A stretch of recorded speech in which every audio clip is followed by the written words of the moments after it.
Yan mga guys, kape tayo. Pinakasabaw ko. Kain po ako ngayon. Ito mo. Po yung sabaw ko ngayon, ang aking kape na puro. Kape po ako. Imbis nang magsabaw ako, nagkape na lang po ako. Pinakasabaw po ako. Para may sabaw. Kain na po ako. Ulam ko po ay ampalaya. Ampalaya po ito. Na may itlog. Yan po.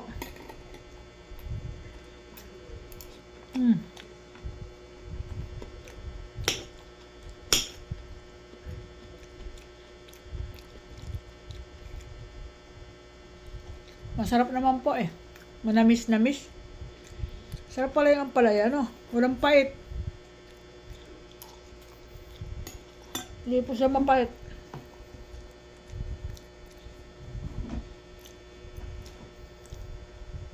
Magandang gabi po sa lahat ng mga kaibigan dyan sa social media. Kain na po tayo. Si Nanay Linda, kakain na po. Tapos ko kumain, ako yung matutulog na. Ganyan po ako pagkakain, inaantok na ako. Ganun po.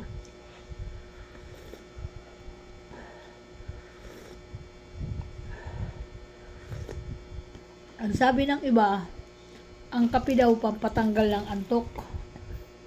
Sa akin po, kabaliktaran. Pampantok sa akin yung kape. Yan po. Gamot ko po yan sa aking pagtulog. Sinaantok po ako pag nagkakape ako.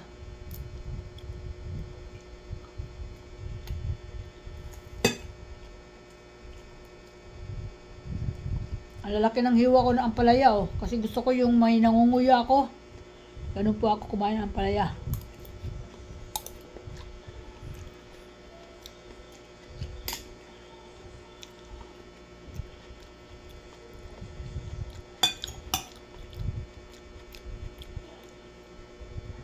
Saka half cook lang po ang ampalaya ko, half cook. Hindi luto.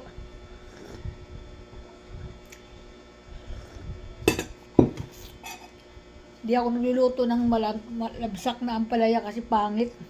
Gusto ko yung half cook. Kinikilaw nga lang yan, hinihilaw nga lang yan, hinihilaw ko nga lang yan eh. Nahaluan ko lang yan ng kamatis, bagong isda, sibuyas, kalamansi, yun lang. Kaya ulam ko na yun. Wala po akong hirap sa ulam. Kasi kahit ano po kinakain ko.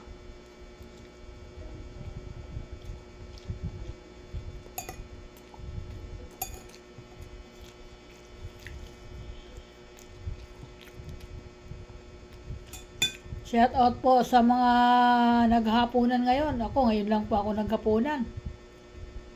Lagi ako huli kong kumain, 'di ba guys? Sabi nga ni asawa ko. Alam mo kung ba't lagi kang huli? Kasi lahat ng tira kakainin ko daw. Eh grabe naman, hindi ko nga maubos eh. Sabi ko nga ganun. Ganun pa ako.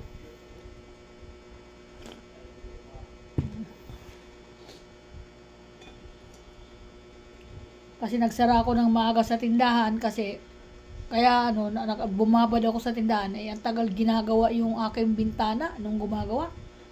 Ang tagal talaga. Ilang araw ginawa niyan, nang kanina lang natapos, hapon na natapos.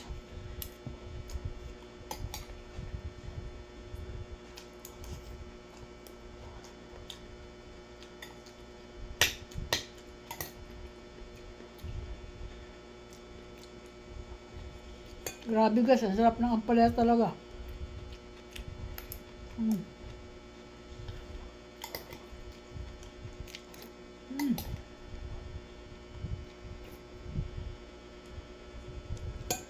Okay, welcome to my vlog. Ingat ang lahat, ingat ang mga anak ko, Batangas, Quezon City, Payatas. Ingat kayo lahat mga anak ko at mga apo ko, ingat. Kay Ilis. Ingat ka laging apo. Ikaw lang ang hindi ko naririnig na bihira kita makita. Minsan pag pumunta ako dyan sa Quezon City, dadaanan kita dyan.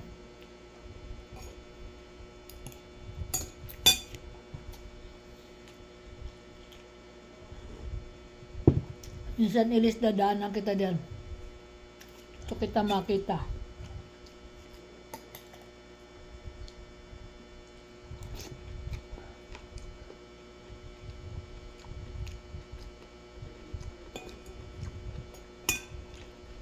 Magbakasyon ka dito, be, sa bahay. Sa pag wala ng pasok, dito ka sa akin magbakasyon. Ilis.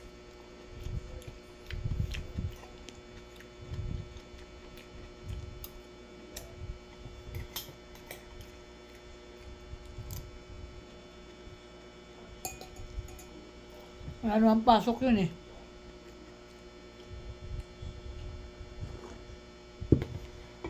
Okay, bye-bye.